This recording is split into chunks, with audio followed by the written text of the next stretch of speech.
Hey, day 4 na naman on the way sa Tawi-Tawi. Let's go!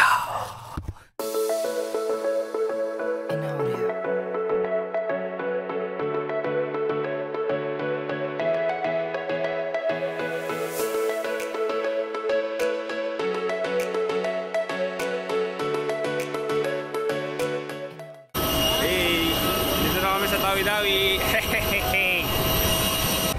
Ayan, tourism muna tayo. Tourism ng Tawi-Tawi.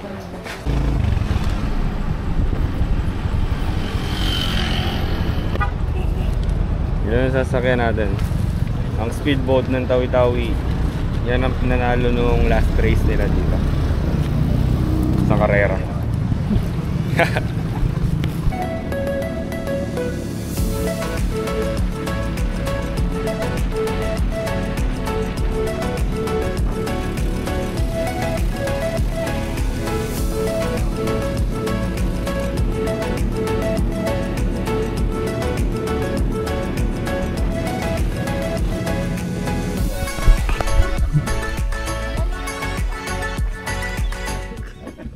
Okay, dito na po kami sa Saudi.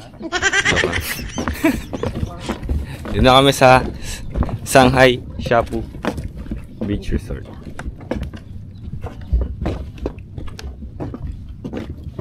Ito, pakita ko pala sa inyo yung Noah's Ark.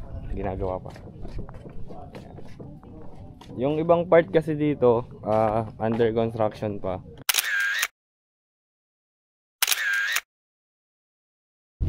So kung may makikita kayo parang ginagawa, ganun. Dahil kasi yun sa, yun nga sabi ko kanina, under reconstruction pa siya kasi binagyo daw, sabi ni Kuya Ben. Yan.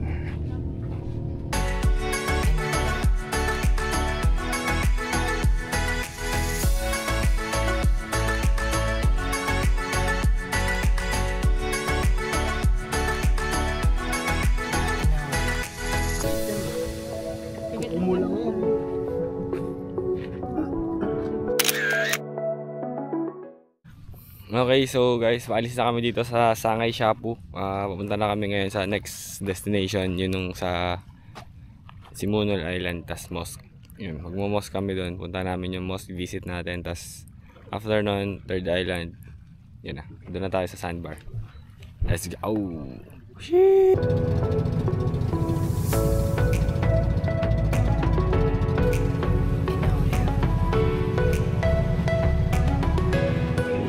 Dito namin sa Simunul Island.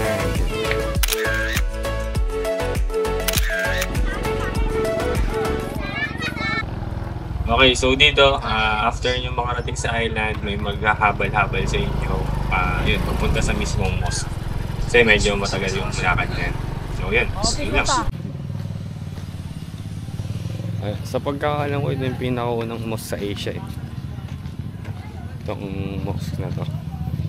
Let's go! Pagkalbo mo ba kailangan pa na maganda? Dapat na dapat eh.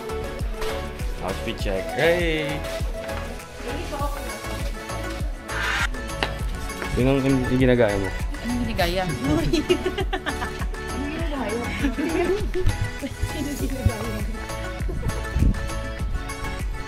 Marami. Ano?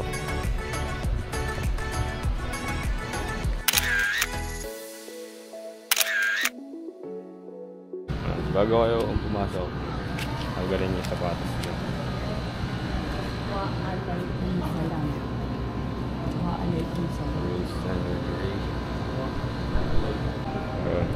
Pagpapasok daw sa mosque muna, right? Right foot? Ano pong pangalan nyo, kuya? Armasri Hasan.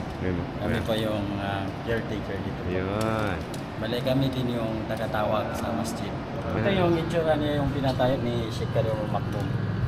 1380. Bale yung apat na kayo nasa loob, bale yun ang dating foundation ng masjid. Yung poste po. Na-preserve lang po. Si Sheikh Karim Maktoum, ito po yung nagpalaganap ng Islam. Dito po sa Pilipinas, isang Arab na missionary. Arab missionary. Bale, siya din nagpalaganap sa Malaysia, Indonesia, kaya ang Malaysia at Indonesia naging Muslim country. Ang Pilipinas siguro pag hindi tayo nasakop ng mga Kastila, Muslim tayo lang. Muslim country. Ang Grand Imam bali siya ang ninuno dito, siya ang maglilid ng prayer. Ang pagdadasal ng mga yung mainam sa mga babae sa bahay po, pero pag sa Friday dyan sila Sa taas po. sa taas po.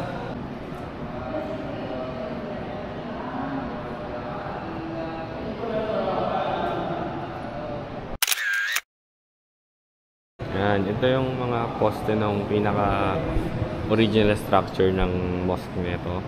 Sheikh Makdum. Yan. Sheikh Makdum Mosque. Yan, apat yan. Yan na lang yung natira. So, sabi nga ni Kuya kanina, yan yung mga natirang structure, tapos reserve na lang nila. Yan. Isipin nyo, 1380 pa yan, oh. Grabe. So, yun. So, ang dami namin natutunan dito sa pagpunta sa mosque na to. So, hindi ko na lahat sinama sa video. Basta sobrang solid. Tapos, kung gusto nyo, puntahan nyo na lang para malaman nyo rin. Alright.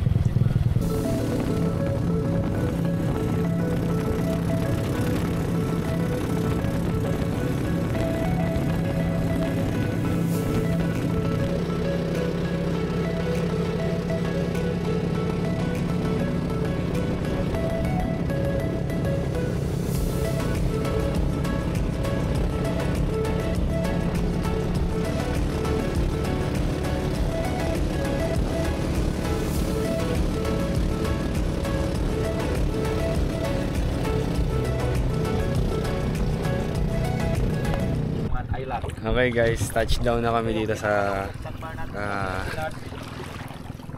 Panampangan Island.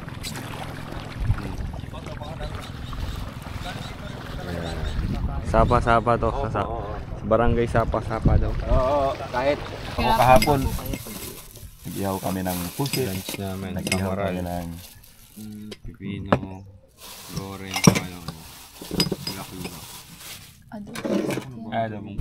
Okay, so nandito na tayo sa Panampangan Island. Ito ay isa sa municipality ng Tawi-Tawi under Sapa-Sapa. Sapa-Sapa municipality. Yan. So putik solo na kami ito. Yan. Solo. Ito ang longest sandbar Philippines. Mamaya, iikutin natin yon papunta doon. Tapos nandun pa, marami pa doon eh. May sa kabilang side, marami pang side. Pero sige, sige na. Let's go. Yan. So guys, yung kabilang side ng island. Yan. Ayan nyo. Oh. Ayan. Ito, simula itong island na to, hanggang yan. Hanggang doon sa kabilang island yan. Hanggang doon pa rin yung sandbar niyan. Kaya longest sandbar talaga to Pilipinas.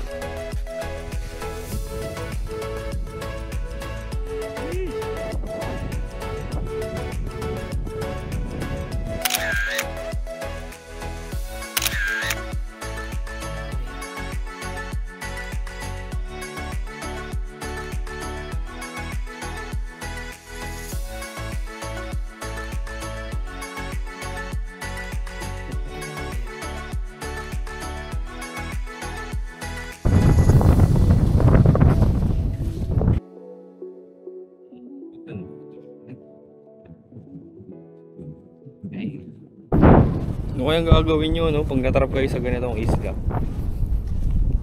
kayo lang yun ang tao. So yan, ito kagandang beach. Kaya problema mo na lang dito pagkain pag di ka marunong mangisda siguro. Bigas, patay ka. Wala kang bigas dito. Yan lang. Natanong ko lang.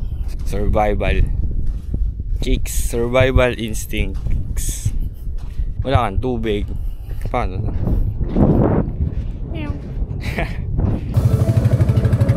Okay, iikutin na namin yung sandbar. Pupuntahan na namin yung gilid nung sa longest. So, ibig sabihin na paikot na kami pag na kami. Tapos, babalik pa uwi na. Pakita ko sa inyo mamaya. Easy!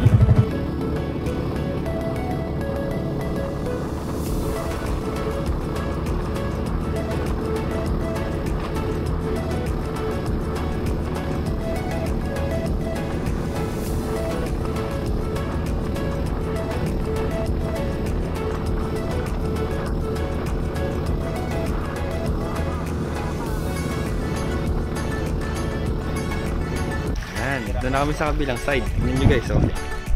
Diba? May tulay na yun. Nandun kami kanina, ngayon dito na kami sa kabilang side. Ooh.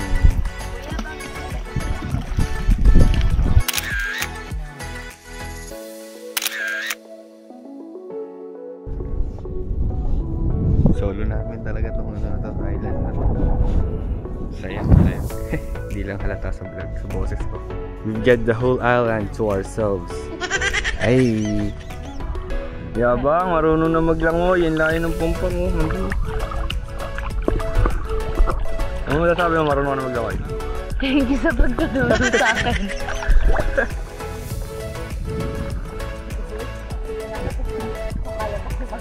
Kaya na nga. Ano dong? Kasi kuan na ang buwan. Duro. Ang sarap! Kalasa. Anong lasa, Pamela? Sinuka mo na agad. Yeah, ginilo. Sinuka mo na agad.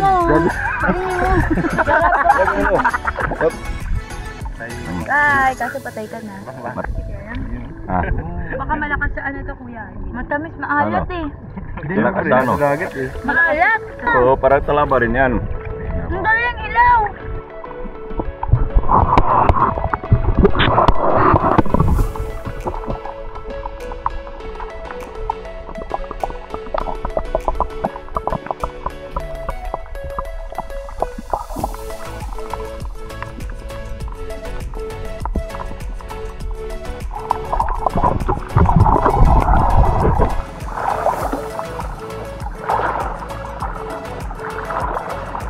So kung mapapansin nyo guys, sa travel namin na to using habang nakasakay kami sa bangka naman to or sa speedboat, hindi ka nang kaalon kasi kung mapapansin nyo, ang Sulu or ang Tawi-Tawi napapaligiran ng mga island dyan. Sarado siya, hindi siya open na open. Hindi siya ganong open sea pero may mga sumasakulog ng mga island sa kanya. So yung mga alon, yung hangin, bangga siya. So yun, so kalmado yung biyahe namin dito, sobrang bilis, sobrang smooth. Let's go! Okay, so after namin ng island hopping, dito kami ngayon sa capital ng Tawi-Tawi, provincial capital. Yeah.